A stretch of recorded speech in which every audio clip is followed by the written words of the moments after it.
Hello everyone, Rishita ব্লগে তোমাদের সকলকে স্বাগত জানিয়ে আমার ভিডিওটা শুরু করছি। আশা করছি তোমরা সকলেই ভালো আছো, আমরাও ভালো আছি। তো সকাল সকাল ঘুম থেকে উঠে দেখতেই পাচ্ছ কি নিয়ে বসে পড়েছি। সকালের টিফিন বানাচ্ছি, কারণ এখন সবাই টিফিন খাবে। তোমরা জানো কি জানি না, আমাদের ছোট্ট ফ্যামিলিতে আরও দুজনা জয়েন্ট হয়েছে, সেটা তো জানোই। আমরা খুব খুব খুশি, কারণ আমরা সবাই মিলে এক জায়গা হতে পেরেছি। এটাই আমার জীবন ধন্য। অনেক দিনের আমার আশা ছিল যে আমরা কবে এক জায়গা হতে পারবো, আমার ছোট্ট সংসারে সবাইকে নিয়ে আমি একসাথে সংসারটাকে গড়ে তুলতে পারবো। এই আশাটাই তোমাদের কাছে আমার। আশা করি তোমরা আমাকে এটুকুনি আশীর্বাদ দিও, তাতে আমি অনেকটা খুশি। কারণ আমি এরকম সংসারই আমার জীবনে সারা জীবন আমার কাছে যেন থাকে, আমি সেটাই চাই। আমার অত সুন্দর হাই ফাই আমার কখনোই লাগবে না। আমি ঠিক যেরকম চলছি আমাকে যেন ভগবান এরকমই রাখতে পারে, তাতেই আমি খুশি, তাতেই আমি হ্যাপি। তোমরা এটুকুনি কামনা করো আমার জন্য। তো কি বলবো তোমাদের, বসে গেছি আমি, কারণ রান্না তো করতে হবে না। সেই জন্য ভাবলাম চলো এগুলো পরিষ্কার করে ধুয়ে নিই, যদি মশলা গুছিয়ে নেব, আবার চালের গুঁড়ি করতে হবে, পিঠে বানাতে হবে, কত কাজ না। তা ভাবলাম চলো বসে পড়ি, বসে না থেকে এগুলো কাজ করতে থাকি, আর তোমাদের সাথে আমি একটু গল্প করতে থাকি।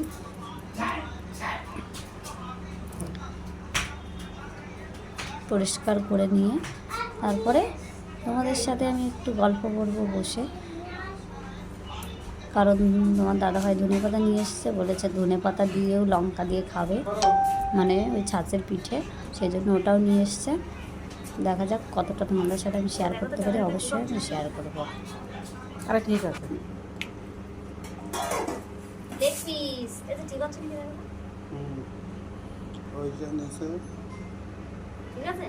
আমার মুখটা আবার ইয়ে হয়ে যায়, দেখছিস মুখটা কষ্ট এইটা ঠিক আছে।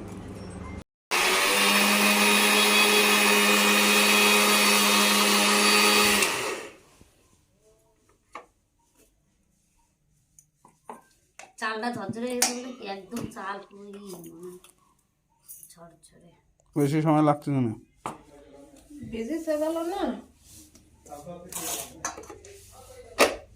সেই দিন তাই রুটি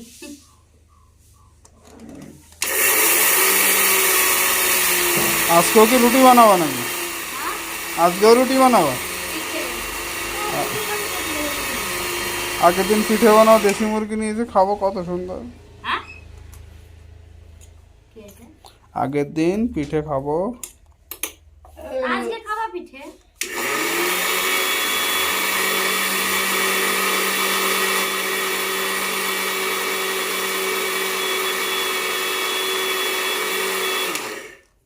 হয়ে গেছে।